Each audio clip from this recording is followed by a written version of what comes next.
Assalamualaikum students, welcome to the online classes. Today we will start our first lecture from Ohm's law.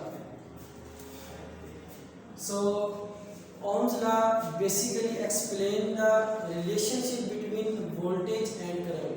For the different values of voltage, we will note the different values of current. तो ओम एक scientist था, उसने इस experiment का नाम अपने ही नाम से रखा है ओम्स लॉ। तो उन्होंने करंट के रिलेटेड एक लॉ पेश किया था, तो उसको हम सबसे पहले डिफाइन करेंगे, फिर उसको हम डिटेल से डिस्कस करेंगे। सबसे पहले हम उसको डिफाइन करते हैं, डेफिनेशन उसकी लिखेंगे। According to Ohm's law the voltage applied across any conductor, तो जितना हम वोल्टेज अप्लाई करेंगे किसी कंडक्टर के अक्रॉस, उसमें उतना ही करंट प्रोड्यूस होगा। Means voltage and current are directly proportional to each other. ठीक है, means voltage is directly proportional to current. V for voltage applied any conductor and I for current. ठीक है, तो voltage is directly proportional to the current. जितना हम किसी conductor के across potential apply करेंगे उसमें उतना ही करंट प्रोड्यूस होगा। ठीक है, ये इसकी डेफिनेशन है, लेकिन अभी डेफिनेशन कंप्लीट नहीं हुई। उसने इसके लिए कुछ कंडीशंस रखी हैं, यानी कि कंडीशंस क्या होंगी हमारे पास। कंडीशन में वो कहते हैं कि physical conditions and temperature should be remains constant. पूरे एक्सपेरिमेंट के दौरान जब हमने पोटेंशियल की वैल्यूज को चेंज करना है, इंक्रीज या डिक्रीज करना है, तो हमने जो फिजिकल कंडीशंस है लाइक टेम्परेचर, प्रेशर, वॉल्यूम, इनको हमने ना तो इंक्रीज करना है और ना ही डिक्रीज करना है। Physical conditions should be remains constant. Physical conditions should be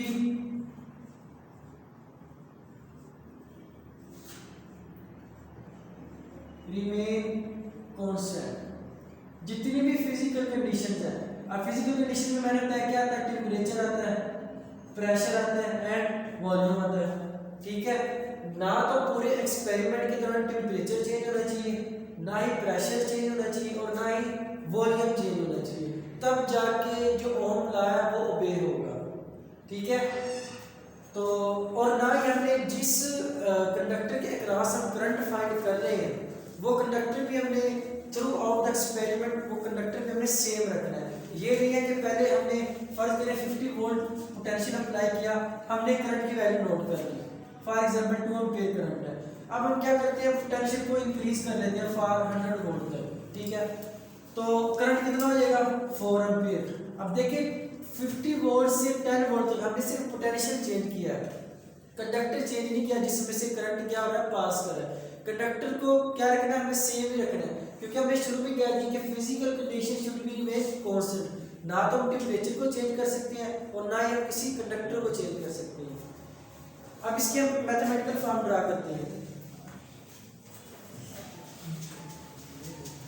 तो ये इसकी डेफिनेशन थी, मैं फिर रिपीट कर देता हूँ कि according to Ohm's law voltage and current are directly proportional to each other.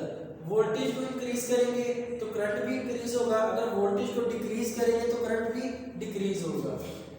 ये इसकी डेफिनेशन थी। और डेफिनेशन का नेक्स्ट पार्ट ये है कि physical condition should be remain constant. Physical conditions को बिल्कुल भी नहीं चेंज करना, अदरवाइज ओम्स लॉ क्या हो जाएगा, फेल हो जाएगा, वहां पे वो ओम्स लॉ ओबे नहीं होगा। इसका दूसरा पॉइंट आपने लिखना है मैथमेटिकल फॉर्म।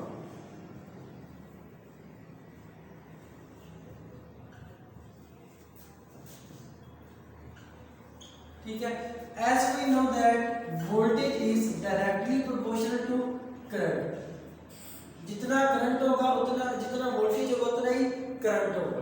अब हमें ये साइन ऑफ प्रोपोर्शनैलिटी हमें खत्म कर रहे हैं, इसकी जगह पे हम क्या लगाएंगे, इक्वल का साइन लगाएंगे और साथ एक कांस्टेंट लगाएंगे, यानी v।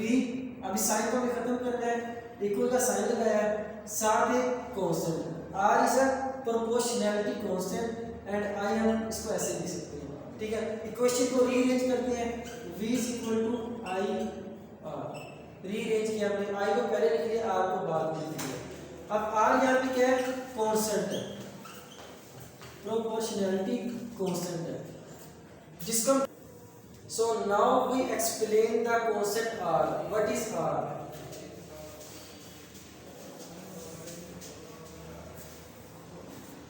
मैंने पहले बताया आर यहाँ पे कांस्टेंट है, इस कांस्टेंट का नाम रखा है resistance, R for resistance. Now what is resistance?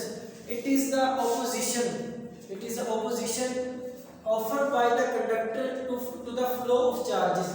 जब चार्जेस किसी कंडक्टर में से मूव करते हैं तो उनके रास्ते में जो रुकावट आती है उसको क्या बोलते हैं, रेजिस्टेंस बोलते हैं, और इसको आर से शुरू करते हैं। जब चार्जेस किसी कंडक्टर में से फ्लो करते हैं, फॉर एग्जांपल ये हमारे पास कोई भी सर्किट है, इसको हमने बैटरी के साथ अटैच किया है, ठीक है, ये हमारे पास कंडक्टर है। अब देखिए ये पॉजिटिव टर्मिनल है और ये नेगेटिव टर्मिनल है। जैसे charge from positive to negative terminal flow करेगा, अब जैसे कंडक्टर में से गुजरेगा, अब हमें पता है कि कंडक्टर किस चीज से मिलकर बना होता है, एटम से मिलकर बना होता है। अब इसमें क्या होते हैं, एटम्स होते हैं, ठीक है। जैसे चार्जेस सर्किट में से फ्लो करना स्टार्ट करेंगे तो ये जो एटम्स है ये चार्जेस के रिश्ते में क्या पेश करेंगे, रुकावट पेश करेंगे। लेकिन हमें पता चार्जेस के पास क्या होती है, एनर्जी। वो एनर्जी जो चार्ज अपनी एनर्जी को यूज करते हुए इस रेजिस्टेंस को खत्म करेंगे और फिर आगे मूव करेंगे, ठीक है। लेकिन चार्ज की एनर्जी पहले से क्या हो जाएगी, कम हो जाएगी, क्योंकि उसने अपनी एनर्जी का कुछ पार्ट रेजिस्टेंस के अगेंस्ट वर्क करने में वेस्ट कर दिया, ठीक है। तो ये वो रेजिस्टेंस है, इट इज द, मैं लिख देता हूं, ऑपोजिशन है to the flow of charges. Charges के रास्ते में जो रुकावट आती है उसको हम क्या बोलते हैं, रेजिस्टेंस, ठीक है। अब अगर हमें यहाँ से रेजिस्टेंस की वैल्यू को सेपरेट करना पड़े तो हम कैसे सेपरेट करेंगे, as we know that V is equal to I R, हमें रेजिस्टेंस की वैल्यू चाहिए, so R is equal to V over I। ये हमें क्या देगा, रेजिस्टेंस की वैल्यू देगा। अगर हमें बैटरी के पोटेंशियल का पता है और कंडक्टर में से गुजरने वाले करंट का पता है तो हम क्या कैलकुलेट कर सकते हैं, किसी भी कंडक्टर की रेजिस्टेंस को कैलकुलेट कर सकते हैं। अब देखिए रेजिस्टेंस के यूनिट की बात करते हैं।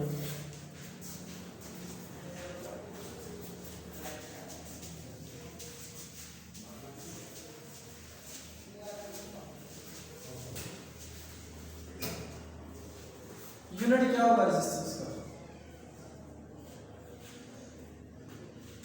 R is equal to V over I। अब देखिए पोटेंशियल का यूनिट क्या होता है, वोल्ट, और करंट का यूनिट क्या होता है, एम्पियर। सो वोल्ट पर एम्पियर ये किसका यूनिट है, रेजिस्टेंस का यूनिट है, which is equal two ohm.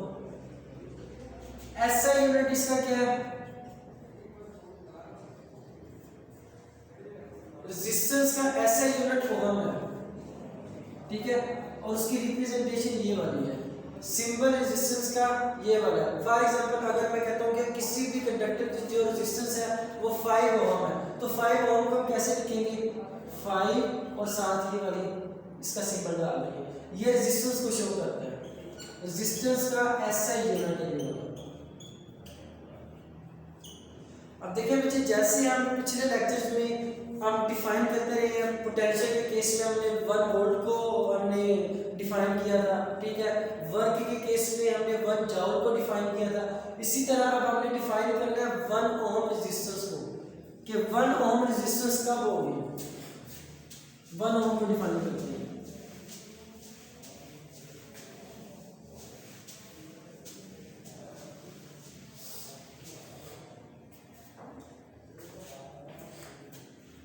One ohm resistance, देखिए मुझे फार्मूले से हम इसको एक्सप्लेन करते हैं, बहुत इजी है। R is equal to V over I। अब हमें पता है कि V क्या है, potential difference of battery, I क्या है, current flowing through the conductor या किसी भी सर्किट में से जो करंट फ्लो कर रहा है उसको शो कर रहा है I। अब देखिए जब हम किसी कंडक्टर को कितना पोटेंशियल दे, 1 वोल्ट, 1 वोल्ट अगर किसी कंडक्टर को हम पोटेंशियल दें तो उसमें से कितना करंट पास करे, 1 एम्पीयर, तो उसकी रेजिस्टेंस कितनी होगी, 1 ओम। ठीक है, मैं फिर दोबारा रिवाइज कर देता हूँ। अगर किसी कंडक्टर को कितना पोटेंशियल अप्लाई करें, 1 वोल्ट, ये वोल्ट है और ये करंट है। अगर किसी कंडक्टर को कितना पोटेंशियल अप्लाई करें, 1 वोल्ट, और उसमें से कितना करंट फ्लो करे, 1 एम्पीयर, तो उसकी जो रेजिस्टेंस होगी वो कितनी होगी, 1 ओम होगी। ठीक है बच्चों, अब इसके ग्राफ की बात करते हैं। देखिए अकॉर्डिंग टू ओम्स लॉ जो पोटेंशियल डिफरेंस है वो किसके डायरेक्टली प्रोपोर्शनल है, करंट के। जितना ज्यादा पोटेंशियल डिफरेंस होगा उतना ज्यादा करंट फ्लो करेगा, ज्यादा पोटेंशियल होगा तो ज्यादा करंट फ्लो करेगा, कम पोटेंशियल होगा तो कम करंट फ्लो करेगा। अब हम डिफरेंट वैल्यूज सपोज कर लेते हैं वोल्टेज की और उससे रिलेटेड करंट की। फॉर एग्जांपल मैं कहता हूँ कि जो वोल्टेज की वैल्यू ना वो पहले हमारे पास है 10 वोल्ट। ठीक है, जब पोटेंशियल डिफरेंस 10 वोल्ट है तब हमारे पास करंट कितना आएगा, फॉर एग्जांपल 1 एम्पीयर। ठीक है, अब हम क्या करते हैं, पोटेंशियल को हमें चेंज करना है ताकि हम करंट का बिहेवियर देख सकें कि पोटेंशियल चेंज करने से करंट, जब हम पोटेंशियल इंक्रीज करते हैं तो करंट भी इंक्रीज करता है या नहीं करता, वो हम देख लेते हैं। अब हम क्या किया, हमने पोटेंशियल चेंज कर दिया, इंक्रीज कर देते हैं, 20 वोल्ट पोटेंशियल कर दिया हमने। ठीक है, तो फॉर एग्जांपल करंट कितना हो जाएगा, अब देखिए पोटेंशियल इंक्रीज हुआ ना तो करंट भी क्या होगा, इंक्रीज। फॉर एग्जांपल 2 एम्पीयर हो गया। ठीक है, because V is directly proportional to I। अगर पोटेंशियल इंक्रीज हुआ तो करंट भी क्या होगा, इंक्रीज। अब देखिए फर्दर इंक्रीज कर लेते हैं, 30 वोल्ट में हम कर लेते हैं तो करंट भी कितना हो जाएगा, 3 एम्पीयर। एक और रीडिंग ले लेते हैं 40 वोल्ट, तो करंट कितना हो जाएगा, 4 एम्पीयर। जैसे जैसे पोटेंशियल इंक्रीज हो रहा है तो करंट भी क्या होगा, इंक्रीज होगा। अब हम ग्राफ ड्रा करते हैं इसके लिए।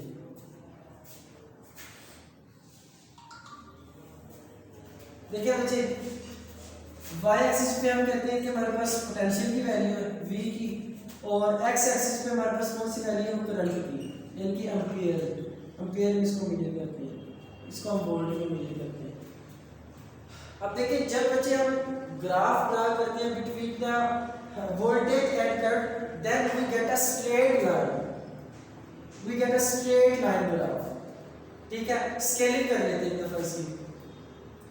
तो वोल्टेज की वैल्यू पहले कितनी थी, 10, फिर कितनी है, 20, फिर 30 एंड 40। करंट की वैल्यू कितनी है, 1 ampere, 2 ampere, 3 ampere and 4 ampere. अब देखिए इस पॉइंट को देखिए, जब पोटेंशियल कितना था, 10 वोल्ट, ये वाला पॉइंट मिल रहा, तो करंट कितना है, 1 एम्पीयर, ये वाला पॉइंट मिल रहा है। ठीक है, जब हमें पोटेंशियल कितना किया, 20 वोल्ट, इसको ड्रा कर दिया ये पॉइंट, तो देखिए ये पॉइंट मिल रहा है। इसके बाद हमने पोटेंशियल कितना किया था, 30 वोल्ट, इसको ड्रा कर लें, तो करंट कितना बन रहा है यहाँ पे, ये वाला पॉइंट मिल रहा है। ठीक है, उसके बाद वोल्टेज हमने कितना किया था, 40, ये वाला पॉइंट मिल गया, तो उस पे करंट कितना है, 4 एम्पीयर। तो देखिए इन पॉइंट को जब हम मिलाते हैं तो हमें एक स्ट्रेट लाइन ही मिलती है। ठीक है, तो when we draw a graph between the different values of voltage and current, then we get a straight line graph, straight line graph, which shows that current and voltage are directly proportional to each other। जैसे जैसे voltage increase हो रहा है current भी क्या हो रहा है, इंक्रीज। ठीक है, 30 वोल्ट पे देख लिए तो करंट कितना हो गया था हमारा 3 एम्पीयर। 40 वोल्ट पे जैसे पोटेंशियल इंक्रीज किया है तो करंट भी हमारा कितना हो गया 4 एम्पीयर। ये वाला पॉइंट हमें मिल रहा है। तो हर पॉइंट पे जैसे वोल्टेज इंक्रीज हो रहा है साथ साथ करंट भी इंक्रीज हो रहा है। सिमिलरली अगर हम करंट वोल्टेज को डिक्रीज करना स्टार्ट कर दें तो करंट भी क्या हो जाएगा डिक्रीज होना स्टार्ट हो जाएगा। तो बहुत ही सिंपल सा और आसान लॉन्ग क्वेश्चन है, वेरी इंपॉर्टेंट लॉन्ग क्वेश्चन है, इसको आपने तैयार करना है। अब इसके बाद इसकी वीआई कैरेक्टरिस्टिक्स है for ohmic and non ohmic conductors. One देखिए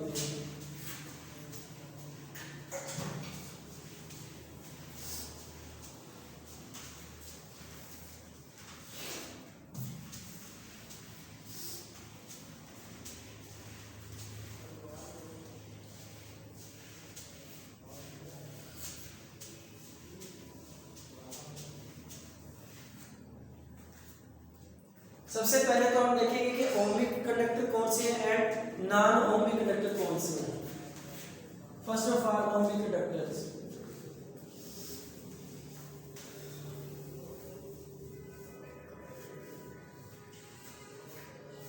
देखिए बच्चे ऐसे कंडक्टर्स जो ओहम्स लॉ को ओबे करते हैं, the conductors which obeys Ohm's law, उन कंडक्टर्स को क्या बोलते हैं ओमिक कंडक्टर्स। और इन कंडक्टर्स की जो रेजिस्टेंस है वो भी क्या होगी कांस्टेंट होगी। रेजिस्टेंस क्या होगी constant for a wide range of voltage. ठीक है, एक वोल्टेज की बहुत हाई वैल्यू तक इनकी रेजिस्टेंस क्या रहेगी कांस्टेंट रहेगी। ना तो इनकी रेजिस्टेंस में बिल्कुल भी चेंजिंग नहीं आएगी और ना इनका टेम्परेचर चेंज होगा। दूसरी बात इनके ग्राफ की बात करते हैं ओमिक कंडक्टर्स की। इनका जो ग्राफ होगा वो हमेशा क्या होगा स्ट्रेट लाइन ग्राफ होगा, स्ट्रेट लाइन ग्राफ होगा। जैसे अभी हमने ड्रा किया था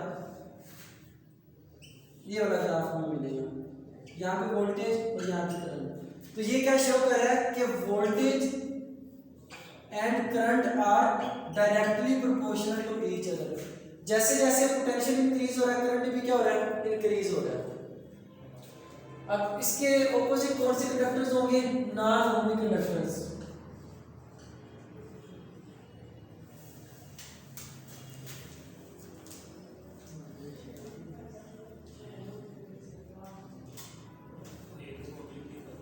ये देखिए non ohmic conductors ohmic conductors के बिल्कुल ऑपोजिट है।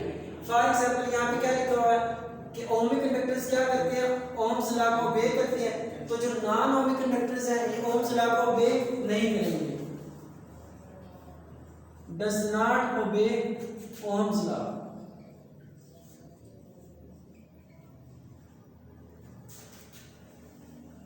रीजन क्या है ओम्स लॉ ओबे क्यों नहीं करते, क्योंकि इनकी रेजिस्टेंस टेंपरेचर के साथ चेंज हो जाती है। रेजिस्टेंस इनकी क्या हो जाती है चेंज। जैसे टेम्परेचर इंक्रीज होता है तो इनकी रेजिस्टेंस भी क्या हो जाती है इंक्रीज, बिकॉज जो कंडक्टर के अंदर एटम्स होते हैं उनकी टेम्परेचर की वजह से उनकी एनर्जी इंक्रीज होती है। अब एटम्स क्या होते हैं कंटिन्यूसली वाइब्रेट करते रहते हैं, तो जैसे उनकी एनर्जी इंक्रीज होगी तो उनका वाइब्रेशन का एम्पलीट्यूड भी क्या हो जाएगा इंक्रीज होगा, तो वो चार्जेस के रास्ते में काउंट ज्यादा पेश करेंगे। ठीक है, अब तो उनकी रेजिस्टेंस ज्यादा क्या हो जाएगी, रेजिस्टेंस भी क्या हो जाएगी उनकी इंक्रीज हो जाएगी जैसे टेम्परेचर इंक्रीज होगा, because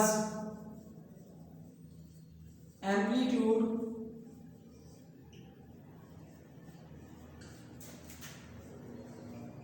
of the vibration of atoms of conductors increase। ठीक है, टेम्परेचर इंक्रीज करने से रेजिस्टेंस भी क्या हो जाएगी इंक्रीज। अब हमने क्या पढ़ा था कि जो ओम्स लॉ है उसमें रेजिस्टेंस कभी भी चेंज नहीं होती, resistance through out the experiment क्या रहती है कांस्टेंट रहती है। लेकिन नॉन ओमिक कंडक्टर्स में रेजिस्टेंस क्या हो जाएगी चेंज हो जाएगी, जैसे टेम्परेचर इंक्रीज होगा रेजिस्टेंस भी इंक्रीज हो जाएगी। अब इसके ग्राफ की बात कर लेते हैं नॉन ओमिक कंडक्टर्स की। इसका जो ग्राफ है ग्राफ क्या होगा,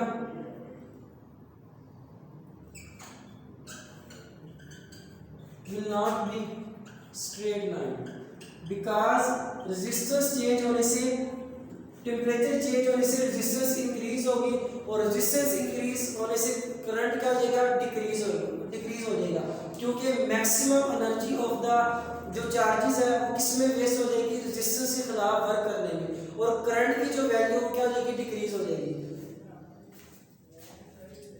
इसको हम ग्राफ से एक्सप्लेन करते हैं।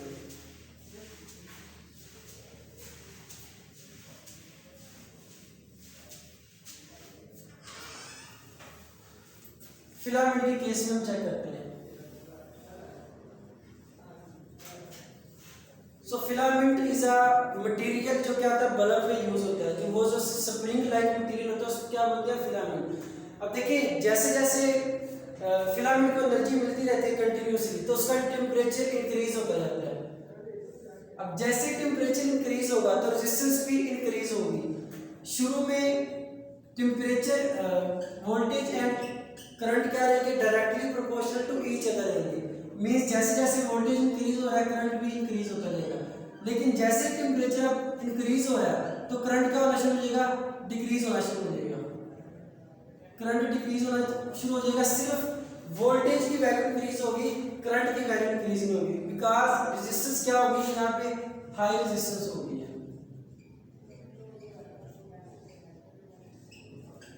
चार्जेस के रास्ते में जो ऑपोजिशन है वो ज्यादा हो गई है, जिसकी वजह से करंट क्या हो गया, कम हो गया।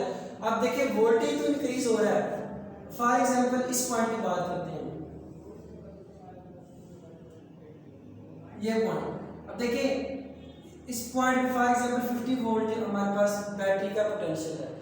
अब यहाँ पे वोल्टेज को इंक्रीज करते हैं 60 तक, ये वोल्टेज हमने इंक्रीज किया, लेकिन करंट की वैल्यू बहुत कम इंक्रीज हुई है। ठीक है, इस पॉइंट पे देखिए, इस पॉइंट की बात कर ले, 70 तक हम इंक्रीज किया। अब वोल्टेज तो इंक्रीज हुआ है, लेकिन करंट की वैल्यू क्या आ रही है, सेम तकरीबन उतनी ही रही है। वोल्टेज इंक्रीज हो रहा है लेकिन करंट इंक्रीज नहीं हो रहा। इसकी रीजन क्या है कि रेजिस्टेंस बहुत ज्यादा हो गई है, करंट के रास्ते में जो रुकावट है वो बहुत ज्यादा हो गई है। ठीक है, तो इसके ये फिलामेंट की एग्जांपल है। एक और एग्जांपल हम कंसीडर करते हैं थर्मिस्टर की।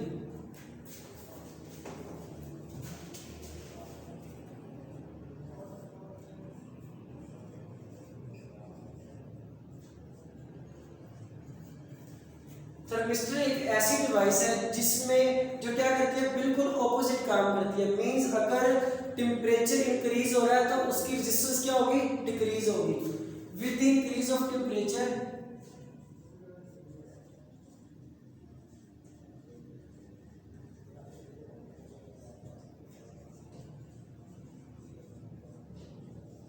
अब होना तो ऐसे चाहिए था कि टेम्परेचर इंक्रीज होने के साथ जो रेजिस्टेंस भी क्या होनी चाहिए थी, हाई होनी चाहिए थी। लेकिन थर्मिस्टर एक ऐसी डिवाइस है जिसमें अगर टेम्परेचर इंक्रीज होता है तो रेजिस्टेंस क्या हो जाती है, डिक्रीज हो जाती है। When with the increase of temperature, the value of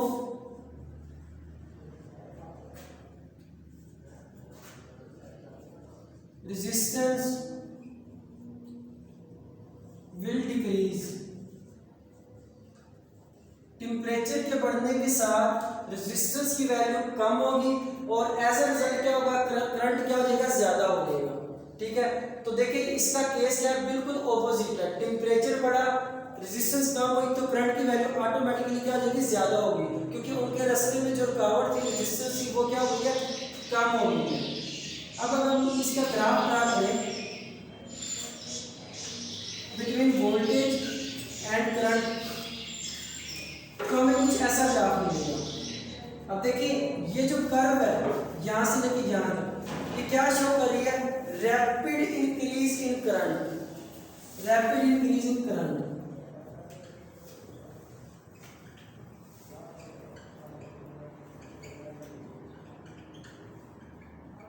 ठीक है, पोटेंशियल के बढ़ाने से क्या होगा, टेम्परेचर इंक्रीज होगा, टेम्परेचर इंक्रीज होगा तो थर्मिस्टर की जो रेजिस्टेंस है वो डिक्रीज होगी, और रेजिस्टेंस डिक्रीज होगी तो करंट रैपिडली इंक्रीज करेगा। अब देखिए करंट यहाँ पे वोल्टेज बहुत कम इंक्रीज हो रहा ये देखिए, और करंट क्या हो रहा है, बहुत ज़्यादा इंक्रीज हो रहा है। तो थोड़ा सा पोटेंशियल इंक्रीज करने के साथ करंट की बहुत ज़्यादा वैल्यू इंक्रीज होगी। ठीक है बच्चों, तो यहाँ तक आज का हमारा लेक्चर था, Ohm's law and VI characteristic. ये कंप्लीट एक लॉन्ग क्वेश्चन है, इसको अच्छे से तैयार कर लीजिएगा और इससे रिलेटेड जो भी क्वेश्चन होगा हम नेक्स्ट लेक्चर में उसको क्लियर कर लेंगे। ओके, अल्लाह हाफिज़।